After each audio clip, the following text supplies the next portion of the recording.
for a drink.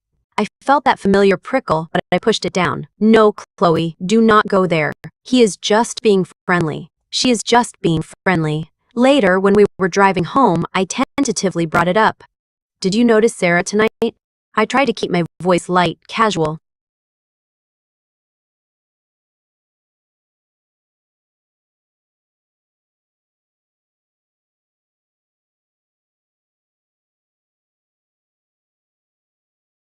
Mark glanced at me, a quick, dismissive smile. Sarah?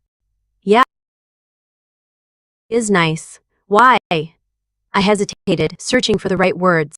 I do not know. I just felt like she was really into you. He laughed, a short, exasperated sound. Chloe, come on. She was just being friendly. You know how I am. I make everyone feel comfortable. Do not start with the jealousy thing again. My stomach dropped. The seeds of doubt, not in him, but in myself, were planted. Was I seeing things? Was it just me? That was the crack. Since then, the unraveling has been slow and excruciating. It is a recurring nightmare that plays out in real life, again and again. There was Olivia, a new colleague of Mark's. He started mentioning her more often, how brilliant she was, how funny. I was happy for him, genuinely. Until I met her, she was beautiful, yes, but her warmth towards Mark was a stark contrast to the almost chilly politeness she offered me. At a company gathering, she hovered. Physically, she would orbit Mark, finding reasons to touch his arm as she spoke, laughing just a beat too long at his jokes. When I joined the conversation, she would turn her body slightly away from me, her eyes darting to Mark, almost seeking his permission to continue. It was subtle enough that someone not looking for it might miss it. But once you feel it, you know it. And I felt it in my bones. I even noticed her social media activity, liking every one of his posts, commenting on old pictures, little things that added up to a persistent digital presence. Later that week, I tried to talk to Mark again. I was desperate for reassurance, for him to just see it. Mark, can we talk about Olivia? I started, my voice trembling despite my efforts. He sighed, rubbing his temples. The sound was like a physical blow. Chloe, what about her? She is a great person, very professional. It is not about her professionalism, I stammered. It is about how she acts around you, and how she acts towards me. She is flirting with you, Mark. It is obvious. He looked at me then, truly looked at me, but his gaze was not understanding. It was tired, Chloe. You are doing it again. You are imagining things. She is just being friendly. Why do you always have to turn innocent interactions into something more? He said it like I was accusing him, like I was the one making it weird. I felt a wave of nausea. Was I going crazy? Was my perception so skewed that I was inventing these scenarios? I replayed every interaction, every glance, every word, dissecting them until my head ached. I confided in my friend Sarah, a different, lovely Sarah, explaining everything, begging for an objective opinion. She listened patiently, then nodded. No, Chloe, you are not imagining it. I have seen it too. Some women definitely act that way around Mark. A small flicker of validation, but it was quickly extinguished by the overwhelming weight of Mark's dismissal. His reality felt more real than mine, and that terrifies me. The heart of the pain. The moment the truth became undeniable was not a single confrontation, but a quiet, devastating breakdown. It happened last month at a charity gala. Mark looked so handsome, so proud to be there with me, and then I saw her. Her name was Jessica, another colleague of his, introduced with a flourish by his boss. From the moment she saw Mark, her attention narrowed. She was not subtle. She asked if we were siblings or dating, with a laugh that felt more like a challenge than a question. She stood so close to him the entire evening, she might as well have been glued to his side. Her hand brushed his arm, lingered on his back. She practically ignored me, looking through me as I spoke, her eyes always finding Mark. I tried to catch his eye, tried to send a silent signal. Please, Mark, do you see this? But he did not, or would not. He was laughing with her, engaging in banter that felt increasingly intimate. He even brought her up in a joke directed at me, something about how I was always so protective. It felt like a punch to the gut. He was making me the punchline, validating her in front of me, in front of everyone, making her feel special while I stood there, utterly disrespected. I could not say anything there. My throat closed up, my vision blurred. I just felt this deep, aching emptiness.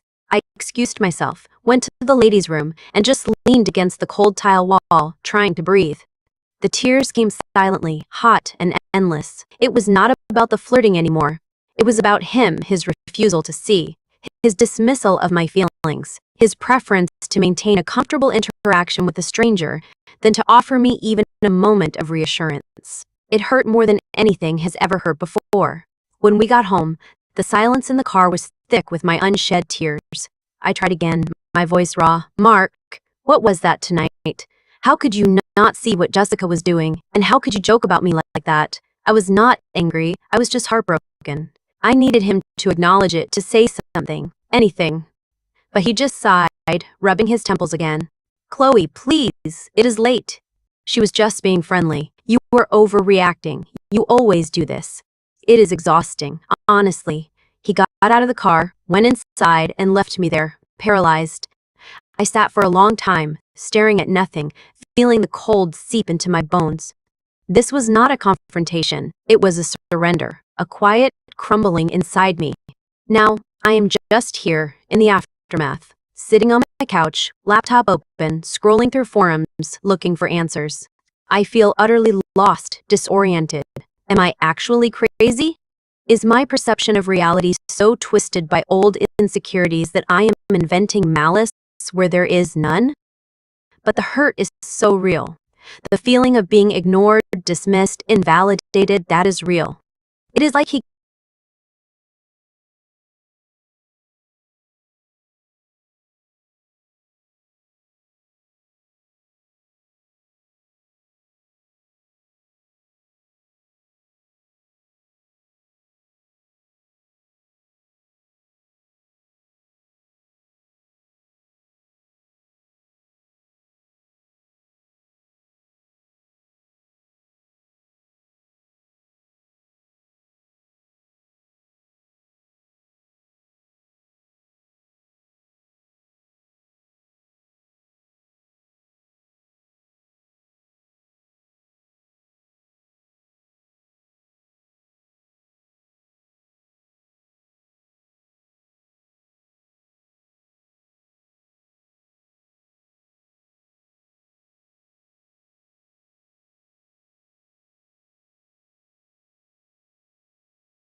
believing in me.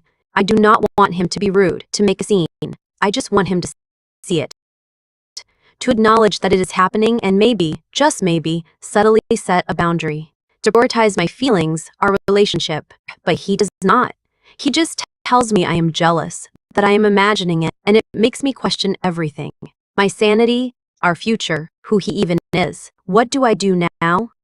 How do you even begin to explain something to someone who refuses to open their eyes and see? How do you put the pieces back together when you are not even sure which pieces are real anymore?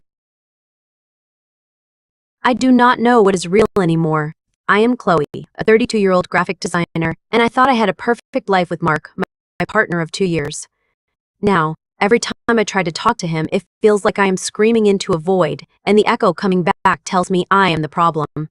It is like my entire world, the one we built so carefully, is made of glass, and it is all cracking, slowly, silently, and I am the only one who can hear the sound. It started subtly, a feeling, a prickle at the back of my neck. I will admit it up front. I have struggled with jealousy in the past, not in a toxic, control freak way, never hating Walls of our apartment, usually a canvas for the life Rohan and I built together, suddenly felt like they were closing in, painted with a heart.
accusatory tones of his mother, Veena, and then Rohan himself.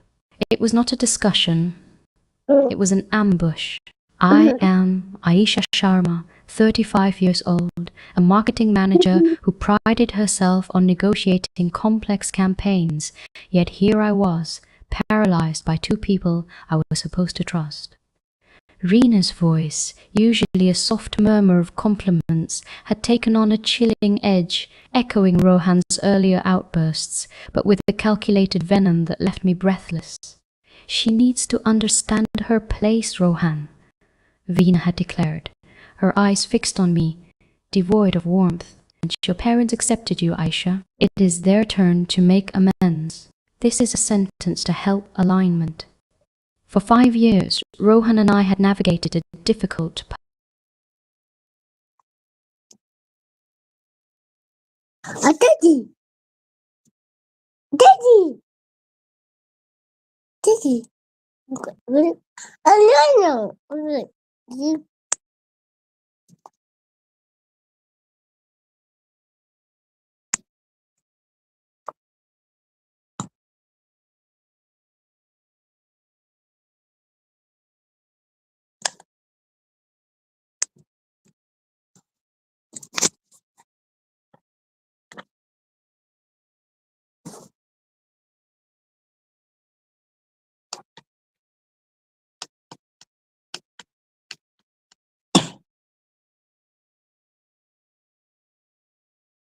The walls of our apartment, usually a canvas for the life Rohan